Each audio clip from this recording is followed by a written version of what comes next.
So you guys might be wondering why until now we do not have a Jelsen Darrock video. And the honest answer is, I wasn't really happy about my Jelsen Darrock paint job. I felt that because the standard wasn't there, it would definitely dampen down the high quality of work that I'm trying to show you guys for the Curse City painting videos. So in today's video, I'm going to show you guys how I pick this miniature apart and pick on some points that I want to improve on this and show you guys the final results. That the entirety of the cosmos is accessible through each and every individual's mind, connecting to the great mind, the great spirit.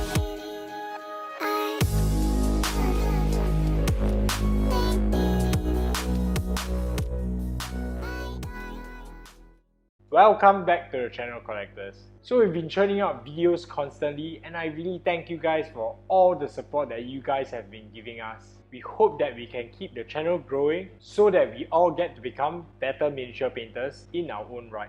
In order to become better miniature painters, I believe that we need to first learn how to improve our own miniatures. So today I'm going to be using my fresh eyes to look at my older paint jobs to see how I can improve on Jelsen Darrock. Also, this is a tip, don't strip your miniatures because if you do, we can't do this in the future. So if you're ready, let's go! So for Jelsen Darrock, I've been painting him in my usual method where I've done the airbrush, layering and then the detailing. And this is how it looks at this present moment. But if you ask me, I'm not happy with this because this miniature currently still looks kinda dull in my opinion. So if you are here just to see me pick apart my Jelsen Darrock paint job, why don't you skip on to the timestamp below and see exactly that. So without further ado, let me briefly take you through the process of how I painted Jelsen Darrock to this present state. In order to reach this present state, you're gonna need these colors right here, alright? You're gonna need these colors. So get these colors ready so that we can quickly get Jelsen Darrock painted well. So we're gonna begin with an airbrush stage. So if you're ready, let's go! Okay, so what we have here is Jelsen Darrock primed in black, and this is the usual airbrush method. So what I'm doing is I'm going from the bottom using Games Workshop River Sun Scarlet just to create a warm color temperature gradient. So now that this stage is complete, I'm going to be hitting the top right hand corner using Scale 75 Intense Black. If you don't have Scale 75, any black ink will do. I just find that this brand creates a very nice finish. And then what I'm going to do in this stage, I'm going to be using Watercolors White to hit the zenithal highlights from the top right hand corner.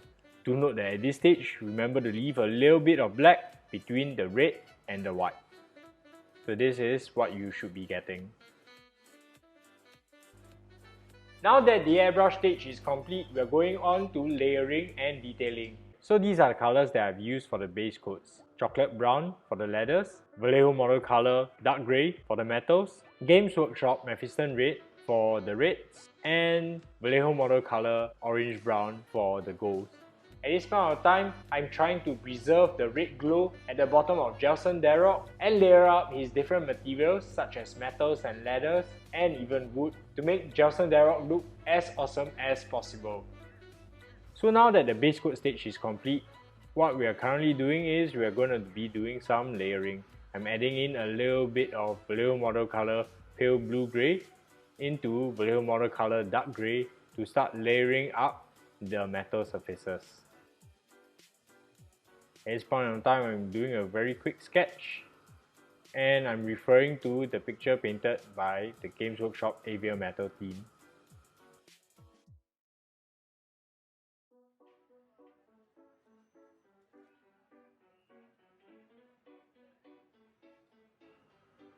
So moving on, I'm going to be using Vallejo model color Fuel Blue mixed in with a little bit of Vallejo model color Chocolate Brown, and I'm using this to highlight the dark leather and black leather on Jelsen Darrock.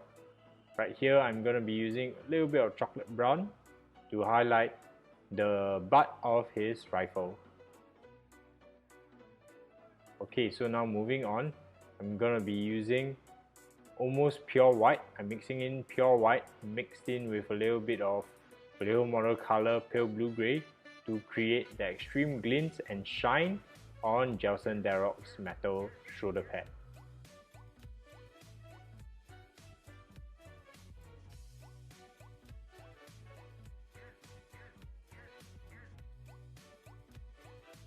Right here, what I'm doing is I'm mixing a little bit of Vallejo watercolor pale sand into Vallejo watercolor chocolate brown, and I'm creating the scratches on the leather. I find that this paint job isn't really doing it for me because everything is still brown, and I'm really getting very demoralized when I'm painting this paint job. Even though I'm creating the most fine of edge highlights and separating the parts as best as I can, I still feel that Jelsen Darrock looks like a lump of brown to me.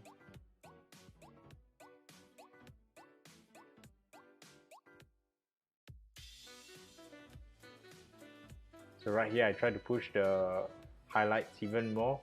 I'm trying to use Vallejo watercolor pale blue grey straight on without mixing,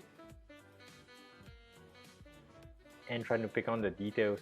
I was hoping that some of these strong highlights will help save this paint job, but I was really demoralized by this time, and yeah, that's why you guys waited so long for this video to come out. Okay, so now using pure white, I'm creating some glints. So I thought that, wow, really pushing the highlights here, this will really make the paint job work.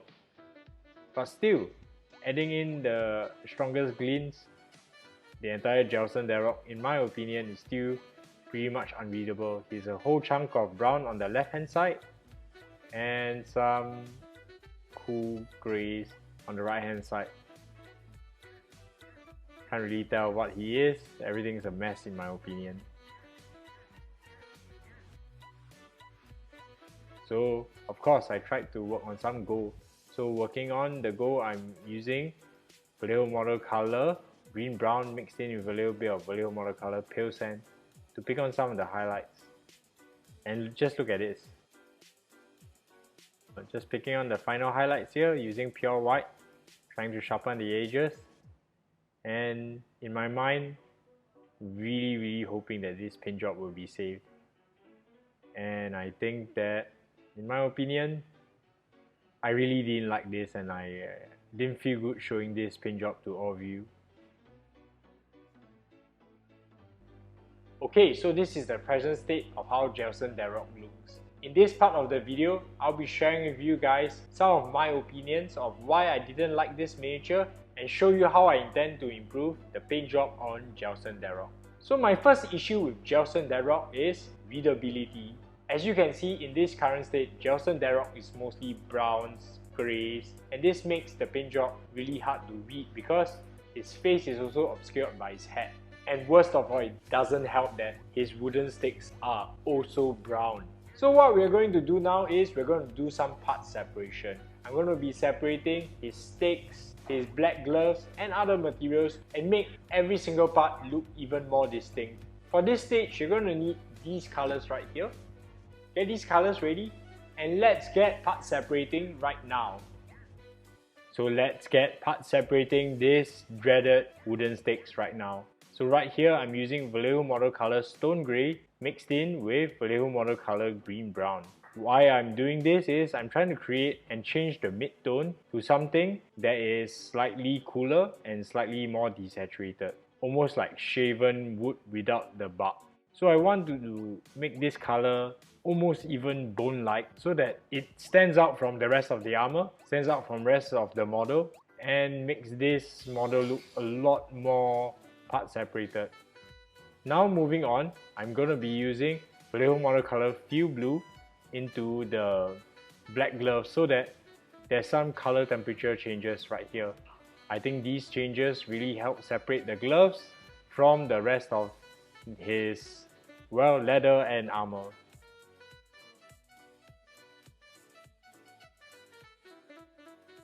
Okay, so now notice that he has some dark brown leather that is under his pauldron. So I'm using German Fuel Grey here from Vallejo watercolor, and I'm layering this up.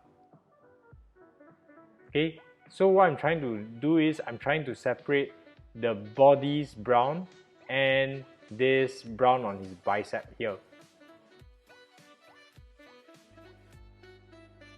Alright, my second issue with Jelsen Darrock is that he was not properly volumetrically highlighted. I admit I was rushing through this paint job to get more videos done, but I feel that this wasn't up to standard. So we're going to create more contrast by pushing the values even further. Alright, so you're going to need these colors right here to push the values, okay? Get these colors, these few colors ready, and in my opinion, this stage is going to be super gratifying. Come on, let's go! So now look at the part separated areas. It looks so much more distinct. I'm going to be working on the values right here. So moving on the midtones, I'm using Vallejo Model Color Fuel Grey mixed in with a little bit of Vallejo Model Color Stone Grey to really scratch out some textures and trying to volumetrically highlight this black glove right here. Because previously the black gloves just had one very thin highlight, I'm trying to create more of a cool mid-tone to showcase the depth of the blackness. Okay, so moving on with the metals, I'm going to be using straight Vallejo Model Color Pale Blue Grey. What I've done previously is I've done the Fuel Blue and I've made the Fuel Blue even larger so that there's a slightly cooler mid-tone. With this cooler mid-tone, I'm able to make these highlights even larger and portray that this armor is actually pretty shiny. Alright, so I'm also cleaning up a lot of the sharpness of the lines and making this a lot more readable. So right here, I'm going to be using Vallejo Model Color Stone Grey mixed in with just a little bit of pale sand to pick on the details and sharpen it up. So now that you can see that the areas are volumetrically highlighted and the parts are separated, the stakes are standing out from the rest of the model, which makes this a lot more readable. So after correcting the values, the last thing I want to improve on Jelsen Darrock is to improve the color temperature gradient. As you can see, in the previous stage, Jelsen Darrock was just mostly warm. Red, browns, greys that are also warm. So we're going to introduce some cool tones into this to bring on some emphasis. You're going to need these colors right here to do this stage. Get these colors ready and good. So we can start cooling down some areas of Jelsen Darrock right now. So now for the final stage, I'm going to be mixing in a little bit of Scale 75 Fluorescent Blue into Vallejo Model Color Pale Blue Grey. I'm going to be using this color throughout the top right hand corner of this model to show a little bit of blue moonlight on this model. I find that adding this color temperature gradient here really helps the model cool down on the top right hand corner, and this really would contrast the warm red underglow that we have painted previously in the previous stages. So right here, and just a little bit, you can see the final results. Oh yeah, now we are done with Jelsen Darrock and I'm extremely happy with the paint job. This is how he looks like right now, and you can see after all the changes for readability, value and color temperature, this miniature looks so much more dynamic. So I hope you found this video useful. Remember, you can use all these tips and tricks and apply them to all the other miniatures that you currently have. If you follow our tutorials, do tag us on Instagram and I'll be very happy to share with you guys feedback on how I feel about your paint jobs. So why not give us a like and subscribe, because this really keeps the lights in the studio running and it keeps me producing awesome miniature painting content like these. If you want to support the channel even further, head on to the Patreon, and we are producing a new season of Patreon content soon. Thank you all for your tremendous support, and I hope to see you guys in the next Curse City painting video. See you guys!